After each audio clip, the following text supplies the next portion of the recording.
کہ ایک روز شدید گرمی کے عالم میں نبی کریم آقائے دو جہاں محمد مصطفیٰ صلی اللہ علیہ وآلہ وسلم اپنی نالین مبارک کی مرمت فرما رہے تھے۔ اسی دوران گرمی کی شدت سے آپ کے جبین مقدس سے پسینے کے قطرے ٹپکنے لگے۔ سیدہ عائشہ اماں عائشہ صدیقہ رضی اللہ تعالیٰ عنہ جب یہ پرنور منظر دیکھ رہی تھی تو فوراً عرب کے ایک مشہور شاعر عروہ کے یہ اشعار پڑھے، جن کا اردو ترجمہ میں آپ کے سامنے پیش کروں گی۔ اماں عائشہ رسول اللہ کی محبت میں کہتی ہیں، جو وصف اس عارض زیبا کا اہل مصر سن لیتے، جو وصف اس عارض زیبا کا اہل مصر سن لیتے، نہ کرتے پھر کسی قیمت وہ یوسف کی خریداری، نہ کرتے پھر کسی قیمت وہ یوسف کی خریداری۔ اگر وہ دیکھتی جو تانے دیتی تھی زلیخا کو، اگر وہ دیکھتی جو تانے دیتی تھی زلیخا کو، بجائے ہاتھ کاٹے گئے تھے نا، بجائے ہاتھ دل کو کاٹ لیتی اپنے یک باری۔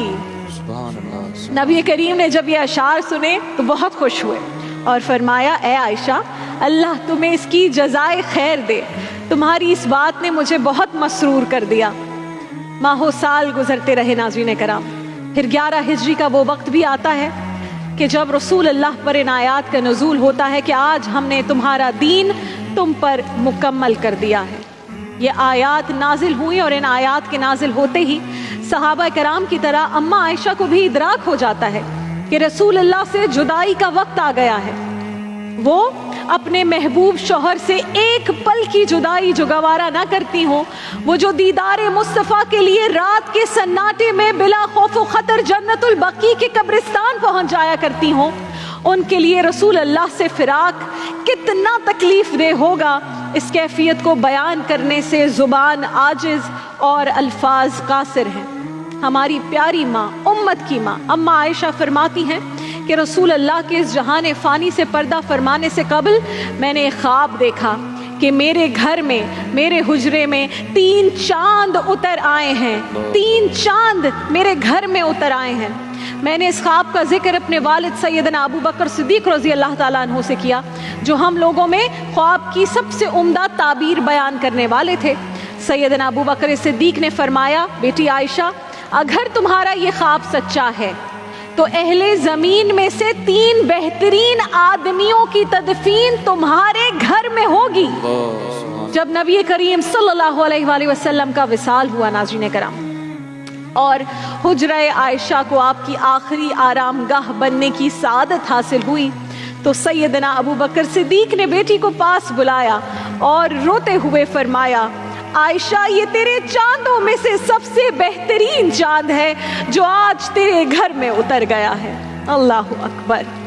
اور پھر وہ وقت بھی آیا کہ جب تاریخ کی آنکھوں نے 2 مزید چاند یعنی خود سیدنا ابو بکر صدیق کو، جنہوں نے خواب کی یہ تعبیر بتائی تھی، اور ان کے جانشین سیدنا عمر فاروق رضی اللہ تعالیٰ عنہ کو بھی اسی مقدس حجرے میں اترتے دیکھا، اور یہ سعادت بھی اماں عائشہ کے حجرے کو ہی حاصل ہوئی۔ سبحان اللہ۔ عائشہ کے پاک گھر میں چاند ہے اترا ہوا، عائشہ کے پاک گھر میں چاند ہے اترا ہوا، عائشہ کے پاک گھر میں چاند ہے اترا ہوا، حجرہ محبوب ہے جائے قیام عائشہ، حجرہ محبوب ہے جائے قیام عائشہ، سیدہ ماں عائشہ، سیدہ ماں عائشہ، سیدہ عائشہ، اماں جان عائشہ۔ اے اللہ، اے باری تعالیٰ، ہم تیری بارگاہ میں التجا کرتے ہیں، تجھے پاک رسول کی اس پاک زوجہ کا واسطہ امت کی ہر بہن، ہر بیٹی پہ اپنا خصوصی رحم اور کرم فرما، اور ہمیں بھی ام المومنین سیدہ عائشہ صدیقہ رضی اللہ تعالیٰ عنہ کے نقش قدم پر چلنے کی توفیق عطا فرما۔ آمین ثم آمین یا رب العالمین۔